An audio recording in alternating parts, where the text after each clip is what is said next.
അസ്സലാമു അലൈക്കും വറഹ്മത്തുള്ളാഹി തആല വബറകാതുഹു. അന്ന് സന്ധ്യ മയങ്ങുമ്പോൾ ഷമ്മാസ് വേദനയോടെ നോക്കി നിന്നു.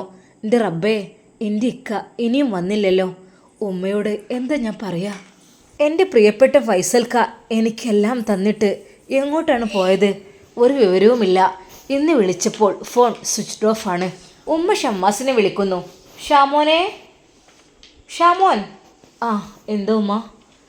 ഷമ്മാസിന് അറിയാമായിരുന്നു അതെ, ഇക്കയെക്കുറിച്ച് ചോദിക്കുവാനാണ് തന്നെ വിളിക്കുന്നതെന്ന്. ഉമ്മ, എടാ ഒന്ന് വിളിച്ചു നോക്ക്.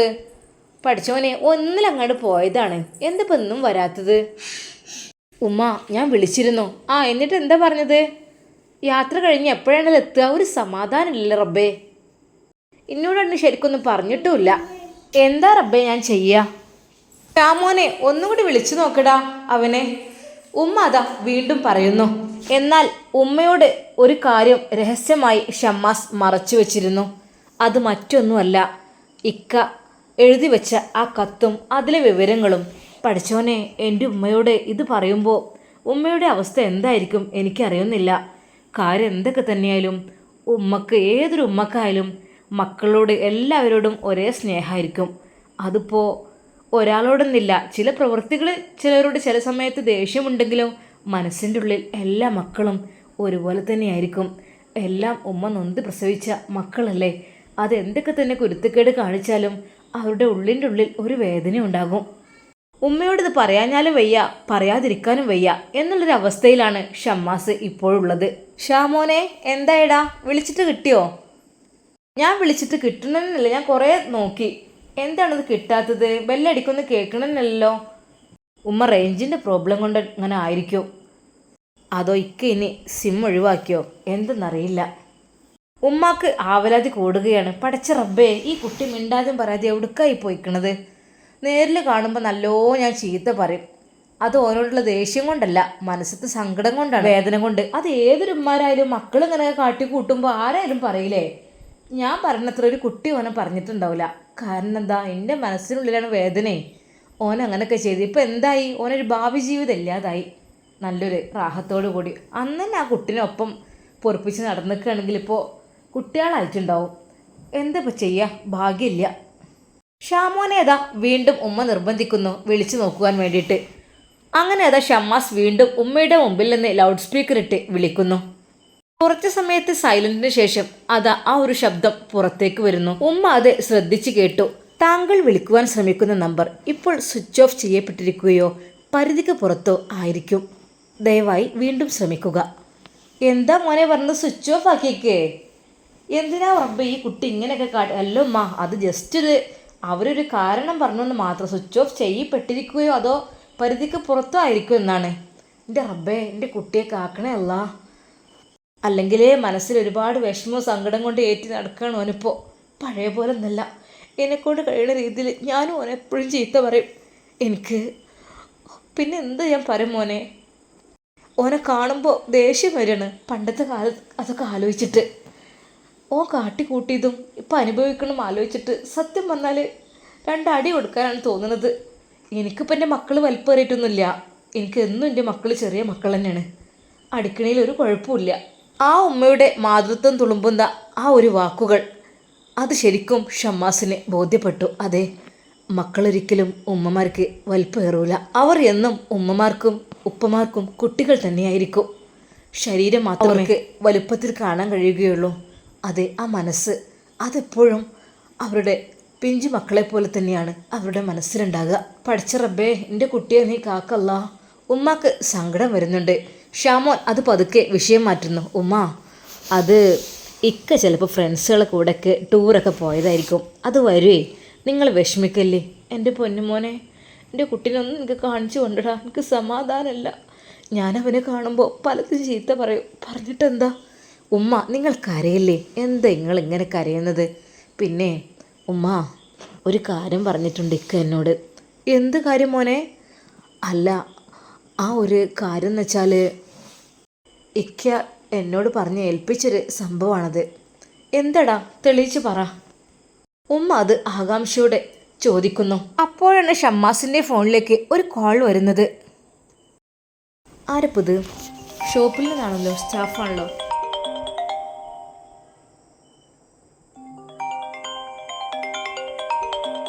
ഹലോ.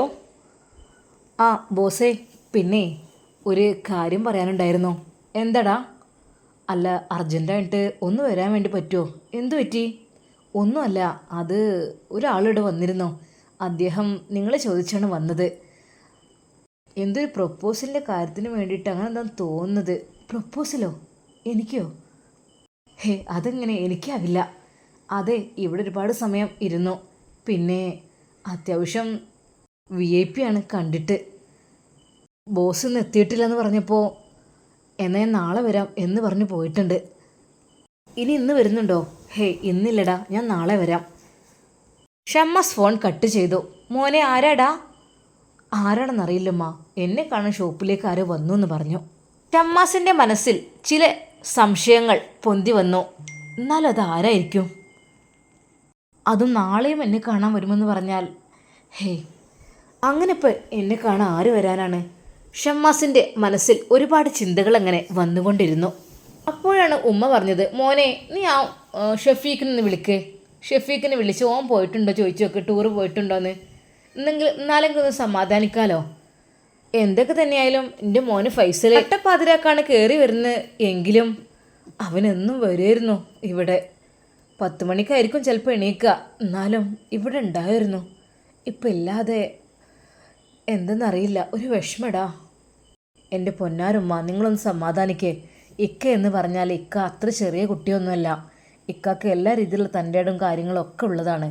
അതുമാത്രമല്ല, പിന്നെയെന്ന് വെച്ചാൽ നമ്മളൊരു യാത്ര പോകുമ്പോൾ ഇപ്പോൾ പഴയ പോലെ ഒരുപാട് സാധനങ്ങളൊന്നും കെട്ടി വലിച്ച് കൊണ്ടുപോകേണ്ട ഒരു ആവശ്യമില്ല. എല്ലാം നമുക്ക് എവിടെ നിന്ന് വേണമെങ്കിലും കിട്ടും. അങ്ങനെയുണ്ട്.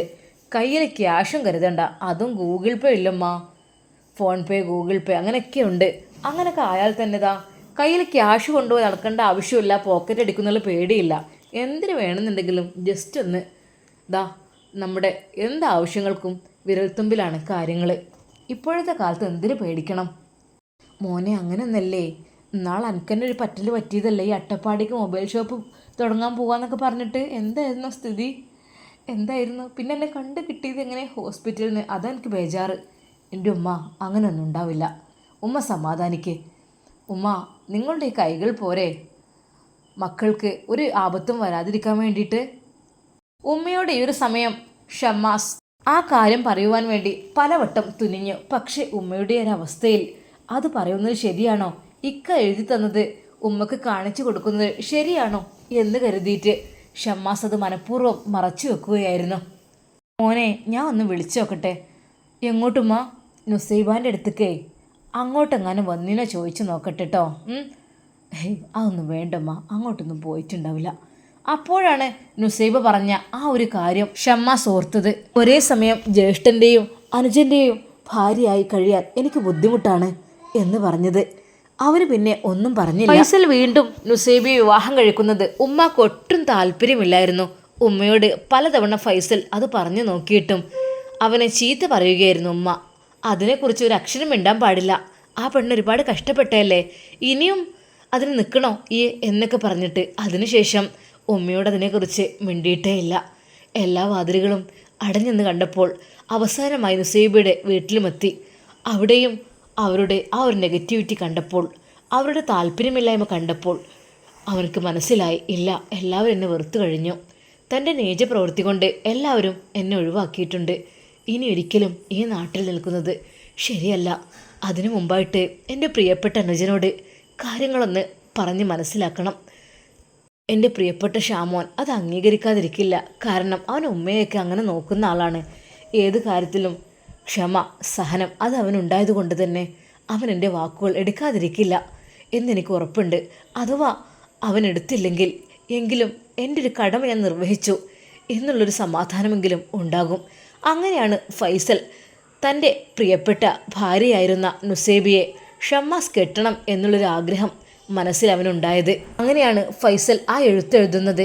വളരെയധികം മനസ്സിൽ വിങ്ങിപ്പൊട്ടുന്ന വേദനയുണ്ട്. എന്തൊക്കെ തന്നെയാണെങ്കിലും എൻ്റെ പെണ്ണ്, അവൾ പാവമായിരുന്നു. എൻ്റെ നുസൈബ, അവളെ ഒരിക്കലും വേദനിപ്പിക്കുന്നത് ശരിയല്ല. അതുകൊണ്ട് ഞാൻ ഏറ്റെടുത്ത ദൗത്യം, അതെ, അവളെ നിക്കാഹ് കഴിച്ച ഞാൻ അതൊരിക്കലും എനിക്ക് പൂർത്തിയാക്കാൻ കഴിഞ്ഞില്ല. അവളുമായുള്ളൊരു ജീവിതം അതെൻ്റെ ഷമ്മാസിനെ കൊണ്ട് കഴിയുമെന്ന് എനിക്ക് ഉറപ്പുണ്ട്. അവൻ അവളെ ഏറ്റെടുത്താൽ, അവൻ അവളെ നിക്കാഹ് ചെയ്താൽ എല്ലാം നല്ല ഭംഗിയായി നടക്കും. അതെനിക്ക് ഉറപ്പുണ്ട്. പക്ഷേ എൻ്റെ അനിയനോട് അതെങ്ങനെ അവതരിപ്പിക്കണമെന്ന് എനിക്കറിയുന്നില്ല. എടാ ഷാമോനെ, നുസൈബിയെ നീ വിവാഹം കഴിച്ചോളൂ. പാവമാടടാ, അവള് പരിശുദ്ധിയാണ് അവള്. അങ്ങനെയൊന്ന് പറഞ്ഞാലോന്ന് പലവട്ടം ഫൈസൽ ചിന്തിച്ചതാണ്. പിന്നീട് വിചാരിച്ചു, ഹേയ് അത് ശരിയാവില്ല. സ്വന്തം ജ്യേഷ്ഠന് സ്വന്തം അനിയനോട് തൻ്റെ ഭാര്യയെ വീണ്ടും നിക്കാഹ് കഴിക്കാൻ വേണ്ടി ആവശ്യപ്പെടുക, അയ്യേ അതൊന്നും വേണ്ട. എൻ്റെ ഷമ്മാസ് എന്ത് വിചാരിക്കും അതൊക്കെ കേൾക്കുമ്പോൾ?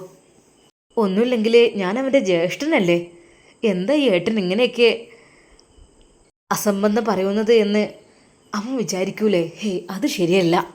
പിന്നീട് ഉമ്മയോടൊന്ന് പറഞ്ഞാലെന്ന് വിചാരിച്ചു. ഉമ്മ, ഷമ്മാസ് നുസൈബി വിവാഹം കഴിച്ചോളൂ. പോടാ ഇവിടുന്ന്, നീ കെട്ടി ഒഴിവാക്കിയ പെണ്ണിനെ അവൻ കല്യാണം കഴിക്കേ? അതും തീരെ കല്യാണം കഴിയാത്ത ആ ഒരു ചെക്കനെ, രണ്ടാം കെട്ടുകാരിയെ. ഫൈസൽ, എനിക്ക് എന്തൊക്കെയാണ് തോന്നുന്നത്? എന്നെക്കൊണ്ടൊന്നും പറയിപ്പിക്കണ്ടേ? തൽക്കാലം അത് വേണ്ട. ഉമ്മയുടെ മറുപടി അങ്ങനെ ആയിരിക്കും. അതിന് വെറുതെ നിൽക്കണ്ട. ഷാമാനോട് പറയാനും വയ്യ, ഉമ്മയോടും പറയാൻ വയ്യ. ഇനിയിപ്പോൾ എന്താ റബ്ബേ ചെയ്യുക? അങ്ങനെയാണ് അവസാനമായി ഒരു ചിന്ത ഫൈസലിൽ വന്നത്. അങ്ങനെയാണ് അവനാ കുറിപ്പെഴുതി അവിടെ വെച്ചതും അവിടെ നിന്ന് പോയതും. പക്ഷേ പോയതൊന്നും ആരും അറിഞ്ഞില്ല. ഉമ്മ വിചാരിച്ചു കടയിലേക്ക് പോവുകയാണെന്ന്. കയ്യിലൊരു ബാഗോ ഒന്നും കരുതിയിരുന്നില്ല. അവനാ ഇട്ട ഡ്രസ്സിൽ ആ ഫോൺ മാത്രമായിരുന്നു അവൻ്റെ കയ്യിലുണ്ടായിരുന്നത്. അത് ഉമ്മക്ക് അറിയായിരുന്നു. പക്ഷെ പിന്നീടാണ് ഉമ്മ അത് ശ്രദ്ധിച്ചത്. പടച്ച റബ്ബേ, കാറ് കൊണ്ടുപോയിട്ടില്ലല്ലോ, ബൈക്കും കൊണ്ടുപോയിട്ടില്ല, അവൻ്റെ ബുള്ളറ്റും ഇതാ കാറും ഇതവിടെ. പിന്നെ ഇപ്പോൾ എങ്ങനെ എൻ്റെ കുട്ടി പോയത് റബ്ബേ? ആ ഉമ്മയുടെ മനസ്സിൽ ഒരുപാട് വേദനകൾ നിറഞ്ഞുകൊണ്ടിരിക്കുകയാണ്. അവൻ എഴുതിയ എഴുത്തും കുറിപ്പും ഒന്നും ഉമ്മ കണ്ടതേയില്ല. ഷമ്മാസ് അത് പറയുവാൻ വേണ്ടി ഒരുങ്ങിയപ്പോൾ ഇനി ഉമ്മ വേദനിക്കുമോ എന്ന് കരുതി തൽക്കാലം അത് പിന്നെ പറയാം എന്നാക്കി. എന്നാൽ ഈ സമയം ഫൈസലിനെ കാണാനില്ലാത്ത വിവരം, അവൻ എങ്ങോട്ടോ പോയ വിവരം ഉമ്മ നവാസിനോട് പറഞ്ഞിരുന്നു. ഫൈസൽ അവിടെ ഇല്ലാത്ത തക്കം നോക്കി ഫസീലത അവൻ്റെ റൂമിൽ കയറുന്നു. 2 മണിയറാണ് മൂപ്പർക്കുള്ളത്. ഒന്നത് ഒന്നിപ്പുറം. നവാസിനോട് അത് പറഞ്ഞു. അതേ മനുഷ്യ, അങ്ങോട്ട് നോക്കി, ഇങ്ങളെ അനിയന് ഇവിടെ 2 റൂമാണ് മേലുള്ളത്. നമ്മളിവിടെ കുട്ടികളും മക്കളും തന്തി തള്ളി എല്ലാവരും ഒന്നിൽ തന്നെ. ഇവനിപ്പോൾ കുട്ടികളും മക്കളൊന്നുമില്ല, ഇപ്പോൾ ഭാര്യമാരും ഇല്ല. എന്നിട്ട് കണ്ട് 2 റൂം. 2 റൂമിലും ബെഡ്, അതിനുള്ള സെറ്റപ്പ്, കാര്യങ്ങൾ, ഇവർക്കുള്ള അലമാര. എന്താണ് ഇവിടെ വലിയ ജ്യേഷ്ഠനായ നിങ്ങൾക്കും 2 കുട്ടികൾക്കും പെണ്ണുങ്ങൾക്കും ആകെ ഒരു റൂം. എന്താ ഫസീല നിൻ്റെ വർത്താനം? എന്താ ഞാനും അങ്ങനെ ആണെന്നാണ് ഈ പറയണത്? ഞാനും അങ്ങനെ 2 കല്യാണം കഴിക്കണോ? നിങ്ങൾ കഴിച്ചോളി, എനിക്കിപ്പോൾ എന്താ? നിങ്ങൾ കഴിക്കണേയൊന്നും കുഴപ്പമില്ല. എൻ്റെ വേലക്കാരി ആയിക്കാണ്ട് ഇവിടെ നിൽക്കണമെന്നേ ഉള്ളൂ, എൻ്റെ എല്ലാ കാര്യം ചെയ്തു തരാൻ. എന്തേ? നവാസ് പറഞ്ഞു. ഹോ വേണ്ടേ, ഒന്നും തന്നെ ഇവിടെ സഹിക്കാൻ കഴിയണില്ല. എന്നിട്ടല്ലേ 2? ഓളൊരു വർത്താനം. ഓൾ പറയും 2 റൂമുണ്ട് ഇവിടെ, 2 ഭാര്യമാരുണ്ട്, 2 മണിയറുണ്ട്. എന്തൊക്കെയാണ് എൻ്റെ വർത്താനം? എന്നാൽ ഫൈസൽ കിടക്കുന്ന ആ റൂമാകെ അതാ അവൾ സെർച്ച് ചെയ്യുന്നുണ്ടായിരുന്നു. അതിനിടക്കാണ് ഡയറിയിലെ ആ ഒരു കുറിപ്പ് കാണാൻ ഇടയായത്. ആ കുറിപ്പതാ ഫസീല വായിക്കുന്നു. പ്രിയപ്പെട്ട എൻ്റെ ഷാമോൻക്ക് നിൻ്റെ ഇക്ക എഴുതുന്നത്. ഷാമോനെ, ഇക്ക നിന്നെ ഒരു കാര്യം ഏൽപ്പിക്കാണ്, നീ സ്വീകരിക്കോ? അവളതാ ഓരോ വരികളും സൂക്ഷിച്ച് വായിക്കുന്നു. അവൾക്ക് ദേഷ്യം കലി കയറി തുടങ്ങി. ഹേ, നാണമില്ലാത്ത വർഗം. എന്താണ് പോലും നന്നായത്? ഇതുവരെ വലിയ ശത്രുക്കളായിരുന്നു, ഇപ്പോൾ ഓൻ ഒഴിവാക്കിയ പെണ്ണിനെ ഇവൻ്റെ മേത്ത് ചാമ്പുക. അയ്യേ, നാണം കെട്ട വർഗം എന്ന് പറഞ്ഞാൽ ഇതന്നെയാണ്. ഈ കുടുംബത്തിന് നാണം മാനുമില്ല. തള്ളത് അറിഞ്ഞിക്കണാവോ? തള്ള അറിഞ്ഞിക്കണമെങ്കിൽ ഇത് ഇപ്പം തന്നെ കാര്യം വേണം ശരിയാക്കും. എന്തതിപ്പോൾ ചെയ്യുക? അവളാകെ പരിഭ്രാന്തി ആവുകയാണ്. ഇതെങ്ങനെ തള്ള കണ്ടിട്ടുണ്ടെങ്കിലേ ഇപ്പം തന്നെ ഓനെ കൊണ്ട് നിക്കാഹിപ്പിച്ച് കൊണ്ടുവരും. ഓനാണെങ്കിൽ ഒരു മണ്ടനും. ചെക്കൻ അങ്ങനത്തൊരിതില്ല. തള്ള എന്താ പറയണേ അതാണ് ഓൻ്റെ മനസ്സിൽ. അതിൻ്റെ അപ്പുറത്തേക്ക് ഒന്നും ഉണ്ടാവില്ല, ഉറപ്പാണ്. ഇതെങ്ങനെ കണ്ടിട്ടുണ്ടെങ്കിൽ, ഷമ്മാസോ അല്ലെങ്കിൽ തള്ളെ കണ്ടിട്ടുണ്ടെങ്കിൽ ഇപ്പം തന്നെ ഈ നട്ടപ്പാതിരാക്ക് വേണമെങ്കിൽ നിക്കാഹ് നടത്തും. അങ്ങനത്തെ സൈസാണിത്. കാണാൻ പാടില്ല. ഹേയ്, അതിന് ഞാൻ സമ്മതിക്കൂലല്ലോ. അവൾ ആ ഒരു കടലാസ് ചീന്തിയെടുത്തു. ഷമ്മാസ്, അങ്ങനെ നീ അങ്ങ് സുഖിക്കണ്ട കേട്ടാ.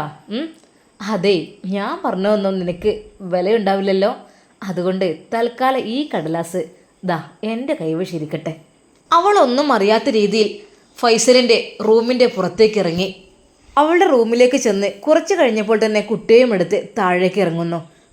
കണ്ടില്ലേ, ഉമ്മയും മോനും നിന്ന് സംസാരിക്കുകയാണ്. എന്താണ് ഓല സംസാരം തീരൂല. ഫസീലയോടോ ഓലക്കളി. അവൾ കുട്ടിനെയും കൊണ്ട് വന്ന് അതാ ഉമ്മ ഉണ്ടാക്കി വെച്ച ചോറും കറിയുമെല്ലാം വിളമ്പി കഴിക്കുന്നു.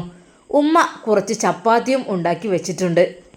അതിൽ നിന്ന് 2 ചപ്പാത്തിയും എടുത്തു.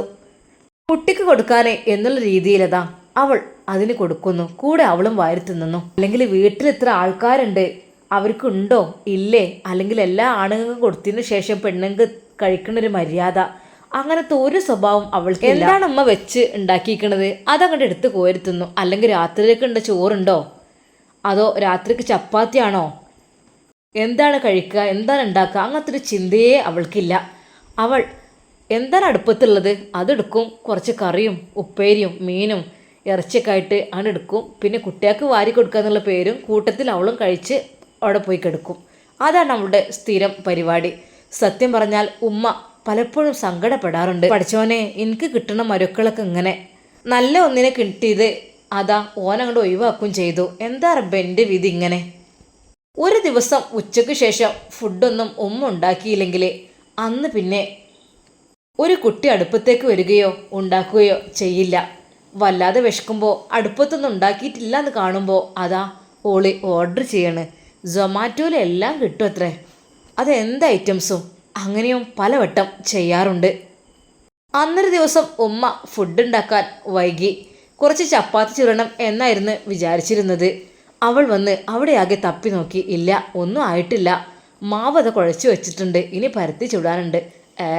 ഞാനിപ്പോൾ അത് ചുടാൻ നിൽക്കല്ലേ പരത്തിയിട്ട്, എനിക്ക് ഇഷ്ടമല്ല വേർക്കണത്. റൂമിലേക്ക് ഓടിച്ചെന്നു. അവളുടെ ഫോണിലിതാ ആ ആപ്പ് എടുത്ത് അവൾ ഓരോ ഫുഡ് ഐറ്റംസുകൾ നോക്കുകയാണ്.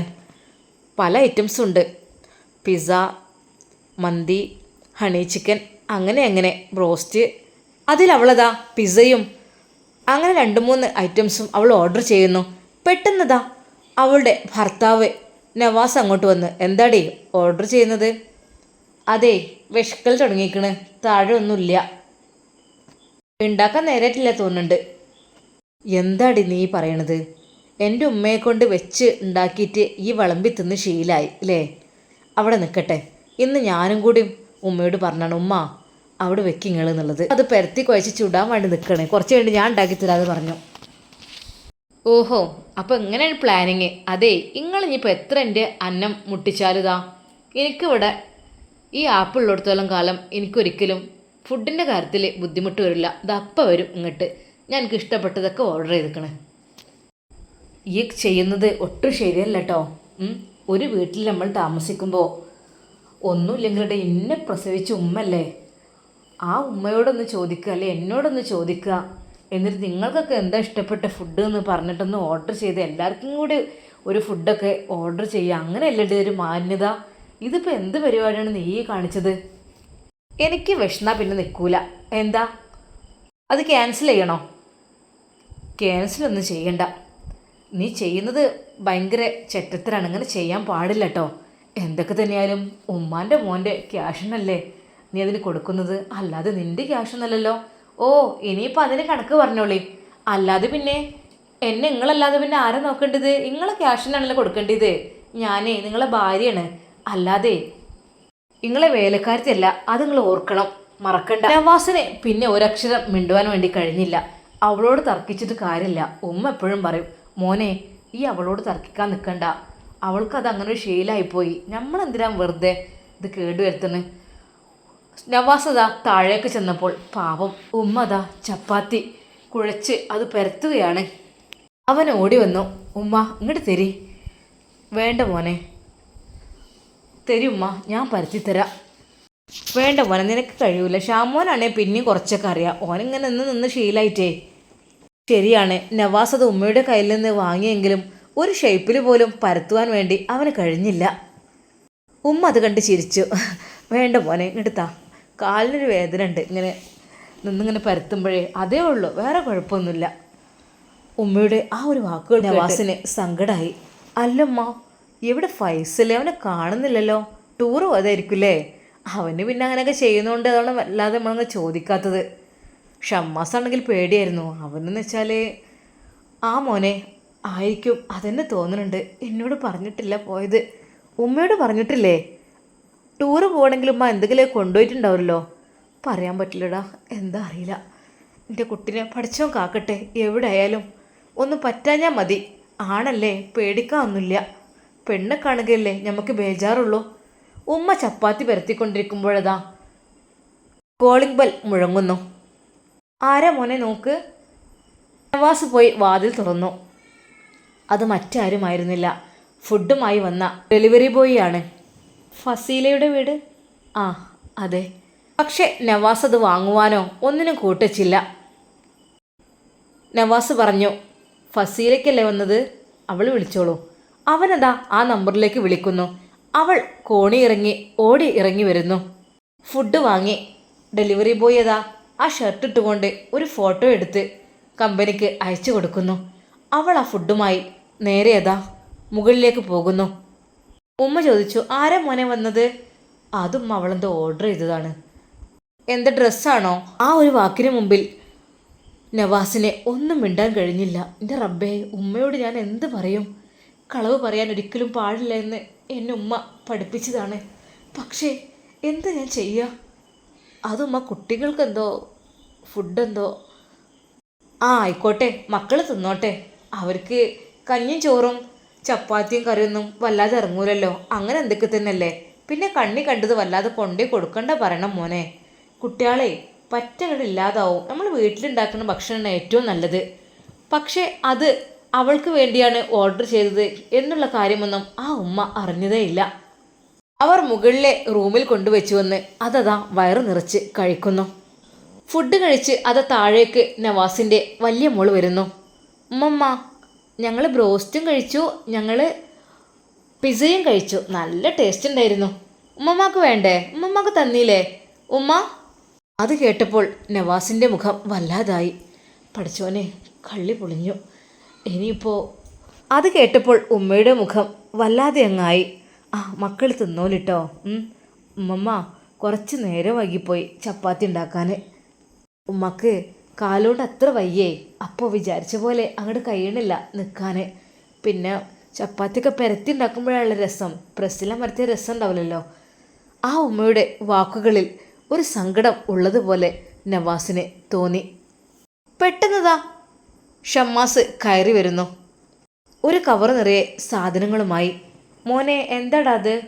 ഉമ്മ, ചപ്പാത്തി പരത്തി കഴിഞ്ഞോ? ഇല്ലടാ, രണ്ടാമത്തെ പരത്തിനുള്ളൂ, ഉമ്മക്ക് കഴിയണില്ലടാ.